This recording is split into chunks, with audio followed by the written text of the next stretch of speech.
Hello, Charlie TCG here, and welcome back to my channel.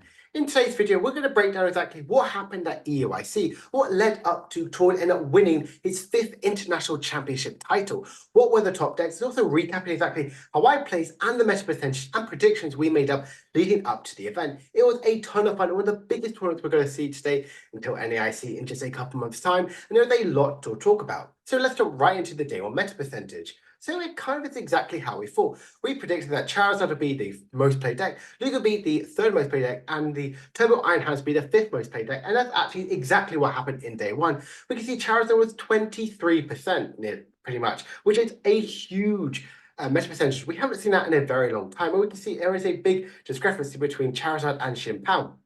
That's exactly what I was looking at on the online scene, looking at Japan, and also what we were thinking about going to the tournament. There was a lot of Charizard, and I did face quite a few of them. Xianpao was actually 12.7%. As you know, I ended up actually playing Xianpao at the event, and I thought it was a very, very good meta call. The format was pretty good for Xianpao. There's a lot of Charizard, but the way how Charizard is starting to be built, the like of the Irids and TM Devo, Xianpao has definitely evolved into that by playing more copies of the rare candies, but also the artifacts as well to try and help as much as possible. Lugia, I think, is definitely a very good call, and people wanted to try out the likes of the Cinccino build.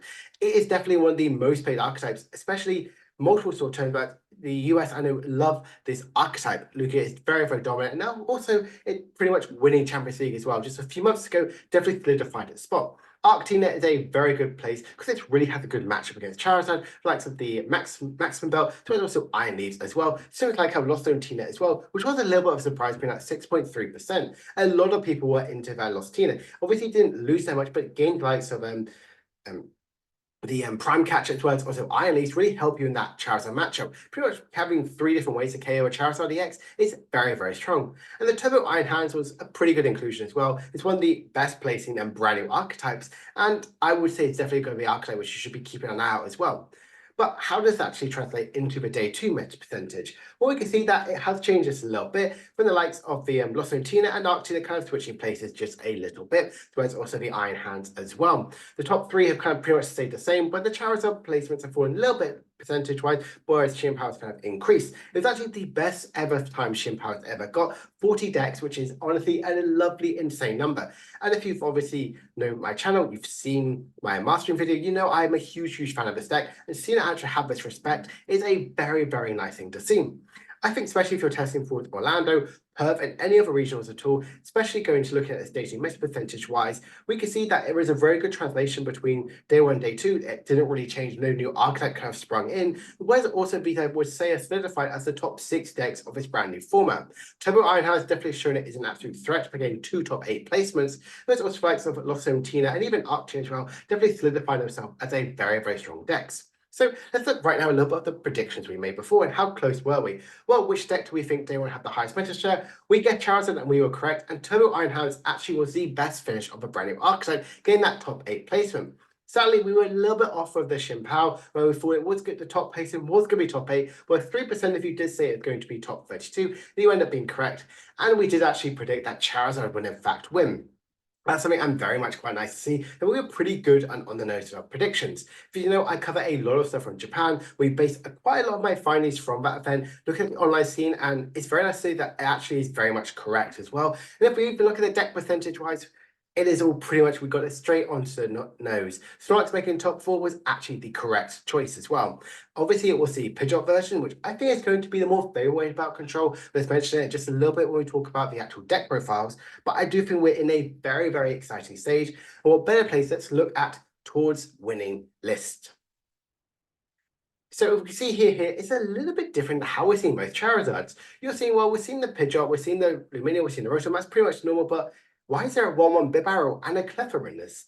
And they actually make a lot of sense and work really, really well in the archetype. As you know, Pidgeot EX is amazing with that quick switchability, pretty much getting any card you want for your deck, and it's an absolutely really strong partner for Charizard.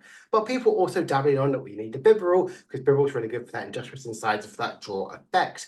But also having Pidgeot EX as well as a Bibarel, like I say, why not both? You get a draw into tier 5, you can get, if you don't get any of the cards from that, you use Pidgeot EX to get anything you might want to have. Clefairy, it's an amazing good starting Pokemon.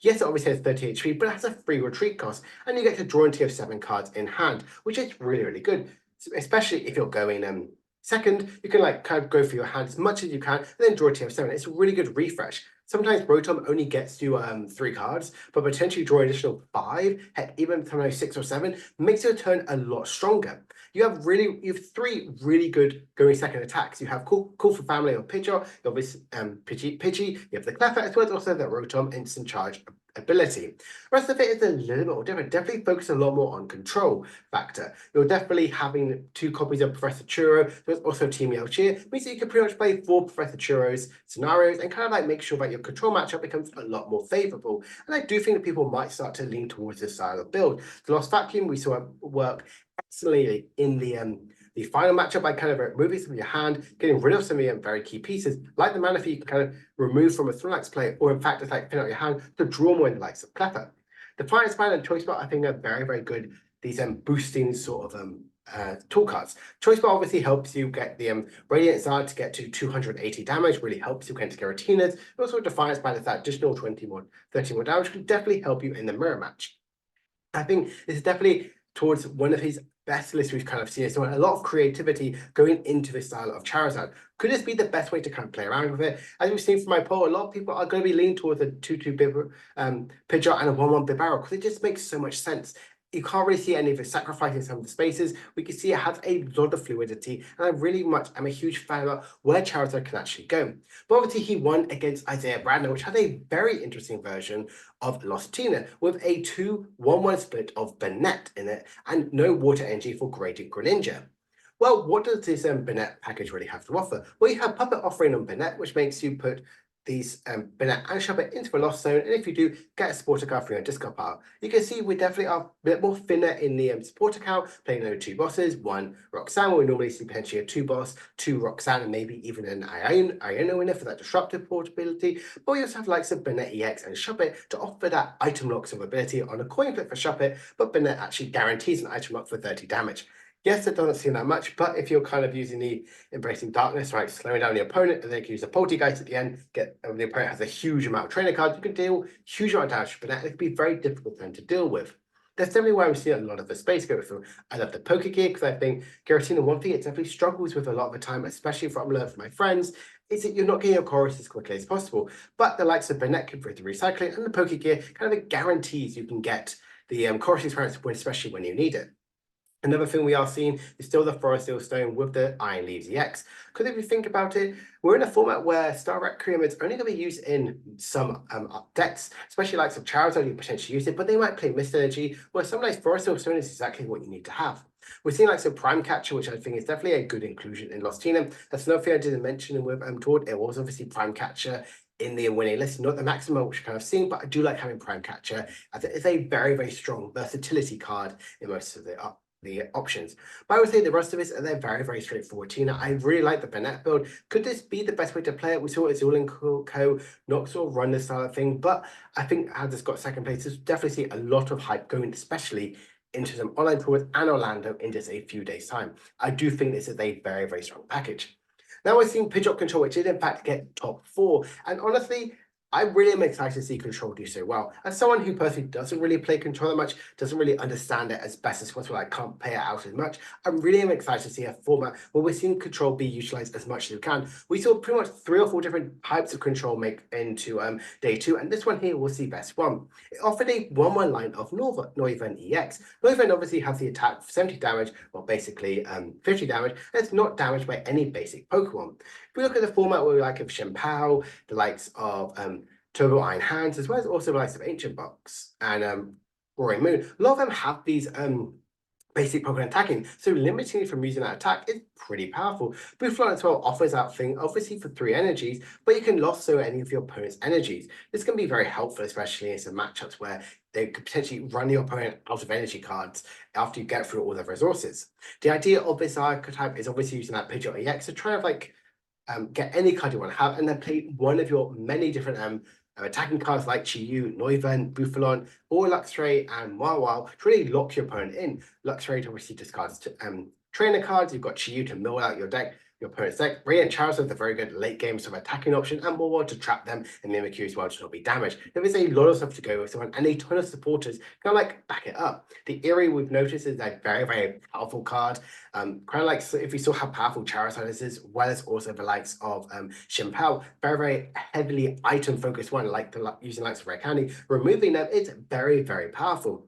Another thing I do like about it is having that Defiance Band. Defiance Band is really good in those matchups against the likes of the the Giratinas, the Arceus, and the Palkies as well to exactly use that one-hit KO potential on a Radiant Charizard. The Mythology, so they're not going to be Star Requiem with any of your Pokemon, or potentially even likes of Roaring Moon EX as Sableye as well.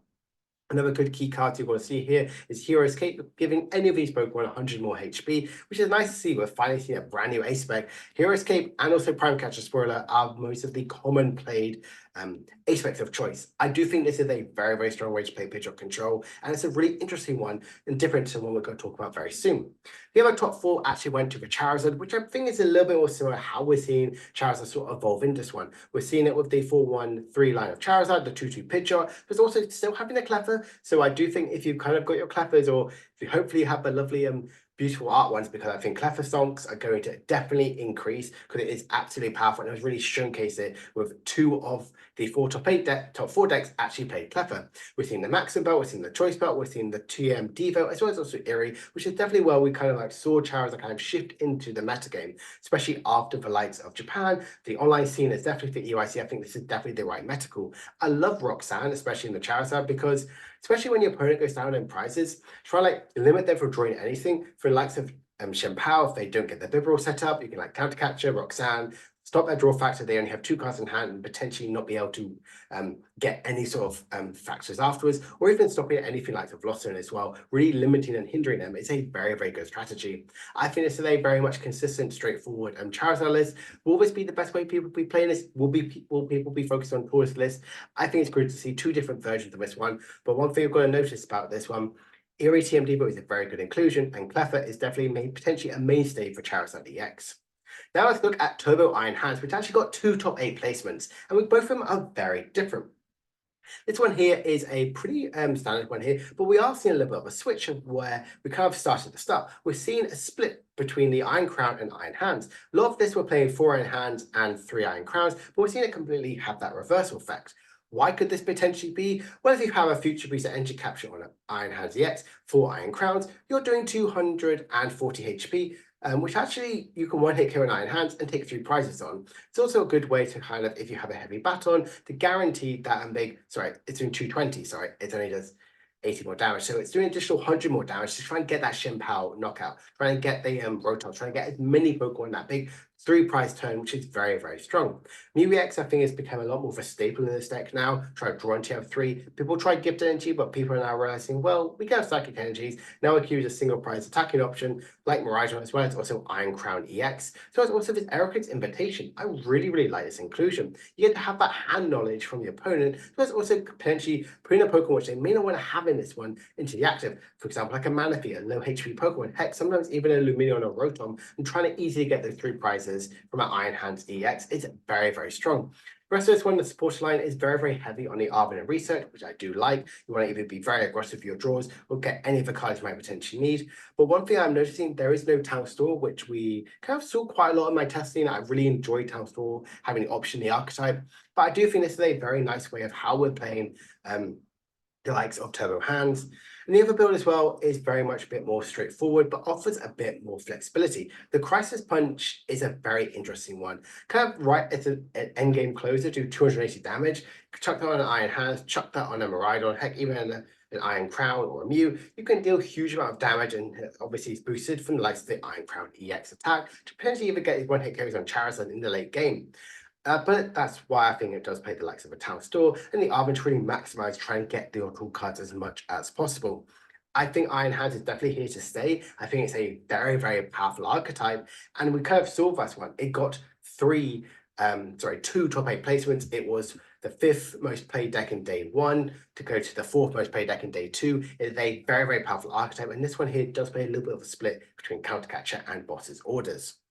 This is a very fun top 8 deck, Roaring Moon with the Dunsparce. this did have a lot of hype going into the online scene, and I would say definitely in Japan that Roaring Moon has this sort of build has definitely overtaken likes of Ancient Box. Ancient Box obviously did win the senior division tournament, which was a very, very fun, exciting game. We got to see a Drum of Awakening, which was very, very fun to see a lovely new different aspect of choice. But this one here is a very straightforward, very clean build. I love the Dance Master having a free retreat, and also the Dance Master as well, which is get to draw through cards. And after you shuffle it back into the deck. So the way to have constant sort of flexibility, you can draw into many of the key pieces, like the Sada, like the Explorer's Guidance, or even sometimes likes of an Earthen Vessel or a Dark Patch, really power up any of your Roaring Moons, EX or regular. Penny is a very good inclusion in this list. Try to pick up any of your Pokemon you might have in choice. If you think about it, you have Roaring Moon and Roaring Moon EX, which are very good, strong attackers. But if you're a deck which potentially like the Snorlax build, and going to get the likes of a Radiant Greninja, chuck it into the active spot, you can use a Penny to bring it back up, and then you'll suddenly have absolutely nothing in play, which will be very much a hindrance for you. This is definitely focusing a lot more on Roaring Moon, the baby one, to have a big, strong attacking option. You can see that from the likes of the high support account, Earthen Vessel, and Future Booster, the Ancient Booster Energy Capsule, so you can deal with a huge amount of damage. I really, really like this build, and potentially this could be the best way to play Roaring Moon EX. And we can see it has a pretty good matchup against most things, and it can either go toe-to-toe with the likes of Charizard. But the last one I want to talk about is Pidgeot Control, this version as well. It's a little bit different to the one we see. Some of the attackers are still the same, the likes of their Luxray, Chi-Yu, but Namawa, but it also has the likes of Snorlax, that block effect. Very, very powerful supporter cards as well. We've seen a high count of Eerie, so it's also the likes of still having the Magma basement, so you can actually get the Radiant Charizard or Chi-Yu out a little bit easier and not rely on that energy attachment. I really still love the Defiance band because it really shows how powerful it is. Radiant Charizard hitting for 280 damage is very, very strong. I really like this sort of build. I do think this is potentially how we're going to see control build. And we also got to think about for top 8. We have seen two different types of aspects, Hero's Cape and the likes of Prime Catcher. Will these be the best sort of, and Maxim Belt as well? Are these the three best aspects? Well, potentially they're the most representative of archetypes. We've seen that from the likes of Drum of Awakenings and Reboot Pod specifically for certain decks, and the likes of the Super Neo energy is kind of not really used as much. That's definitely the worst one. The same thing, Master is only for Lugia as well. But I really am a big fan of seeing aspects really have this huge impact in certain people's playstyle. It works in the style of deck as well and makes control so much stronger. But right now, I want to talk to you about the top placing decks of certain archetypes as well, which definitely done well and the best placing ones. But right now on the bubble, or in ninth place, was in fact Gardevoir, and this is a little bit different to how we're seeing most played. A lot of people did think that Gardevoir is in fact going to be a dead archetype. They lost the likes of Shining Arcana, lost the likes of Zamazenta, Zacian, the likes of Fog Crystal, the Mirage Step Curlier. Is a very different build to how it's seen, but this one here is very, very strong. I really love the disruptive capability this has from the likes of Clefairy and Fluttermane to shut off your opponent's active Pokemon's abilities. I think it's a very, very powerful strategy which Gardevoir is playing. You're not going to always have Gardevoir EX in play. You can really utilize that from the likes of picking up a Professor Chiro scenario. Jirachi and Manaphy definitely are a must-stay right now because you're going to have very, very heavily damaged Pokemon. Scream, Talon, Drifloon be your main attacking choices and recycling them for the likes of Super Rod. Gardevoir EX is also a very good attacking option. Chuck a Hero Escape on this one. 410 HP is very difficult for certain decks to deal with unless you're likes of the Shenpao and Charizard, although if Shenpao prize a couple of energies, they can't one-hit KO you, so it's definitely something to be considerate about. I love the Eerie option to have that more disruptive capability. I think that's a good way how Gardevoir can really keep up in the metagame as well. And the rest of the deck is very much how we're seeing Gardevoir kind of play out. Luxurious Cape and Bravery Charm to boost up the damage capability of Scream, Tail, and Drifloon, but also having the likes of TM Evo to kind of get your Curlies out turn 2, or even sometimes turn 3 if you're a little bit slower, and having the Clefairy and Fluttermane or even Mimikyu to really slow down your opponent. I really like how Gardevoir is kind of evolving right now, and if we're keeping up in Japan right now, we're seeing a huge uptick in Gardevoir. So hopefully you guys haven't written up Gardevoir yet, because I think Gardevoir is about to have a huge rise in the metagame and definitely something to be testing for.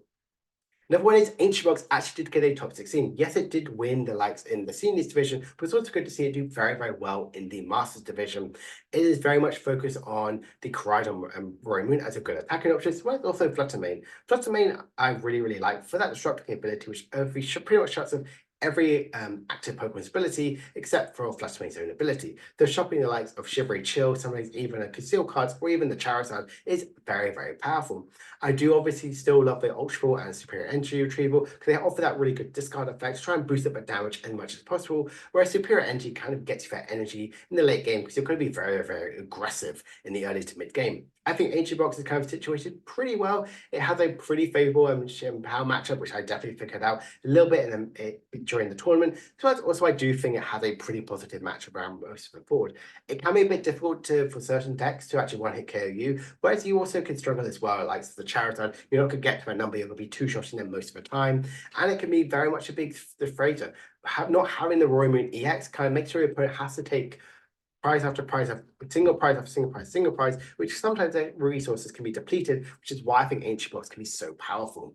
Lost Box as well did get a top 16 placement, and I really, really like this build as well. We've seen Hooper EX and Iron Hands and Roy Moon are definitely the big EXs of choice, as well still finding place for Raikou V to check that for a Steel Stone and to get any card you might potentially have. Lost Zone definitely didn't change too much, but I really like the versatility this deck really has to offer with very, very powerful two-price Pokemon. Mew EX I actually really, really like because it has that draw factor, which sometimes this deck can really struggle. If someone rocks hands you or Ionas you to one, you might have absolutely nothing. A cheeky Nest Ball from Mew EX. Also, now you're drawing some multiple cards potentially back into this one. Plus, chuck a Mirage Gate on their Mew EX, you can suddenly use any attacks from your opponent's side. Someone's going to use a Radiant Greninja play, which they might not really expect, or somebody a Roy Moon or the likes of a Giratina, you might potentially use that in against them. Kind of use a Star Requiem or even a Bisseeking, which is very, very strong. They're not Bisseeking Star Requiem. I'm a big fan of how Lost Box is kind of being piloted right now. I think this is a very, very good archetype. A little bit thin on some of the energy count, we're only playing one psychic energy, but stabilized and strong as it once was for a lot of people playing the likes of Jirachi and a lot of these archetypes. But definitely having the 4 copies of Super Rod, try and utilize as many of your attacking options as much as you can. Chien-Pao actually did do pretty okay and did obviously place very, very highly, being the second most played deck in day 2, but its best placement was in fact top 32. And this build is a little bit different to how we're seeing certain builds. I really like the 3-2 big barrel line. This is pretty much what I've been testing leading up to EUIC. I absolutely love this one. But what was very interesting, it did play the likes of a 1 copy of Kyogre with a Dramatic Wave. Dramatic Wave Kyogre offers a very good sniping attack to 180 damage to anyone on the opponent's side of the field. This is good because the KO for likes of Squawkabilly, Luminion to get some cheeky 2 prizes that way, or even the Baxcalibur in the mirror match. One thing I didn't really like about having a Kyogre, especially in my testing, is it offers a 3 retreat cost, so it's a big beefy Pokemon having the action spot, similar to likes of Iron Hands EX. It's also not many people are playing Squawkabilly right now, and Luminion is only really reserved for likes of the Roy Moon potentially. So I wouldn't say it's as powerful as it once was, but we are seeing it did play very, very well. The 3 copies of Super Rod became an absolute staple, I feel like, right now in Chien-Pao. The 2 copies of Chien-Pao is pretty good. And also supporter card as well, I'm a big fan of. Cancer Clone, this is sometimes a little bit greedy, but I really, really like Cancer Clone. It helps you get a Kyogre and Radiant Greninja to attack off as much as smoothly as possible, but does sacrifice from that likes of that Pokestop and Nest Ball counts. I really like this top 232 spot. It's a little bit different to how I would play, but obviously they got very much rewarded again that top 32 spot. Lugia also got a top 32. And there's not much really to talk about. This is pretty much how we're seeing Lugia kind of build. The 4-3 line of Lugia V-Star, the 3-3 Cinccino, but also does play the likes of a Luxray and Mew EX. I love this versatility it has because Luxray can really help you in the mirror match, but it's also a very good Pokemon which could deal 180 damage. Mew EX, well, because you're already playing loads of special energies, Geno hacking can pretty much use anything on the opponent's side. You can surprise him, like I mentioned before in the Lost Box, you can surprise them with Greninja, you can surprise them with any sort of attack. Sometimes you can even use that as another Cinccino attack if your opponent has it in the active spot. I really, really am a big fan of having Mew in Lugia, and it definitely shows by being in the best placing Lugia archetype in EUIC. I think Lugia definitely didn't perform as well as a lot of people thought about, similar to like of Chien-Pao, but definitely don't keep it off the radar. It's a very, very played deck. It's a very much hyped archetype going even to brand new format in Japan, as well as also in our start of the rotation. And finally, I want to talk about a very fun deck, which actually get top 32, Espathra EX. This had a lot of hype, and obviously, I rated it very highly in my top rogue archetypes, and is it now potentially going to be a meta call because it did in fact get top 32? I really like this one, especially with having likes of Bennett in this one, similar to how Isaiah Brandon used that in the finals or in his sort of list as well. Bennett offers that really good item lock effect. It can really, sorry about this. It can really offer that sort of protection you might have, let elongate the game a bit, disrupt the opponent, and kind of hopefully get a cheeky win that way. Puppet offering means you can use any of your supporters again. Sometimes even reusing likes of boss's orders is very, very powerful. Hero's Cape, check it on Espathra, check out Team Headquarters, plus Espathra's ability. It's going to have it's a Pokemon 360 HP. And if you're against a basic Pokemon, they need 2 additional more energies to attack into you. So it's going to fuel up that sideboard attack. Sorry, just recovering from a little bit from a cold. And I do think it's a very, very strong deck, and very good rogue archetype, especially if you're going to a League Cup. I think it offers a very good matchup. I think if I saw this one, it went against 8 Charizard decks in the entire tournament. So of course it had a pretty good record overall because it's very, very strong into Charizard from likes of that sideboard, because obviously hits weakness if they do have 2 energies and you have a few energies attached to it as well. I'm a big, big fan of Espathra, and I love that it got the respect it kind of deserved. The Irradiant Alexander to move around some. The damage counters to Flutter for that disruption, as well as also that Cleffa. We're seeing a lot of people play Cleffa, so it's the moral of the story of this video. Play Cleffa in your deck. It's very, very strong, well, if you can, because you can draw pretty much anything. And it's a very, very good setup Pokemon. Plus, it has free retreat. Now I want to talk to you about my sort of run as well. Just a little recap as well. This was the list I ended up actually choosing to play at the event. I was pretty happy with it overall. There's a few cards I was milling around with, thinking of playing the Iron Bundle, thinking about potentially going to Cypher Maniacs and Code Breaking, or sometimes even not playing Cancer Clone. This was the list I really kind of enjoyed. Actually, it did pretty well overall. I actually did in fact lose multiple win and ins, which was pretty much sadly. I actually got up to round 6 before I was actually officially out of day 2 contention, which is one of the best I've done in quite a long time, but ends up, unfortunately, out of that, having very, very poor draws against some pretty much favourable matchups. One couple breaks, which actually ended up me losing, winning into points. I really liked that I was pretty much the entire tournament. I was always in the event. I was always into potentially getting something, always into getting some points, always into really enjoying sort of the atmosphere. I loved playing at this event here. It definitely hasn't discredited me from playing any more Shin Power tournaments. I want to already go to another cup, another regionals, never even EUIC, try and refine the list as well, which I'll probably talk about in a couple of days' time. But I'm absolutely very, very happy with decision making. Some choice changes I potentially would make would go up to 4 rare candies, getting rid of Cancer Clone, potentially even adding more Cypher Maniacs Code Breaking.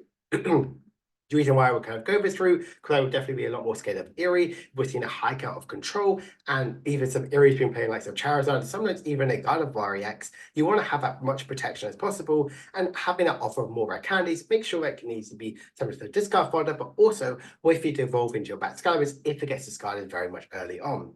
So I hope you guys have enjoyed this video and it's a little recap of how EUIC went. For me personally, wasn't as best as I kind of thought it would do, but honestly, I think the tournament overall was done very, very well, and it's made me so excited to talk about the brand new format. We obviously have Orlando Regionals in just a few days' time, so I hope this video is giving a little bit of a prep, giving a bit of insight as well where I think certain decks are, how the matchup is going to evolve. I think we're going to see a lot of Charizard hate, like Espathra, and the likes of Arctina, some even Lost Tina as well, and potentially a little bit of decline likes of Shin Power and Lugia, or they could absolutely bounce back. I really hope you guys enjoyed this video. If you have, please make sure to like and subscribe. Don't forget to use my affiliate link for Magic Madhouse if you are in the UK. And I'll see you guys in a few days' time. Bye for now.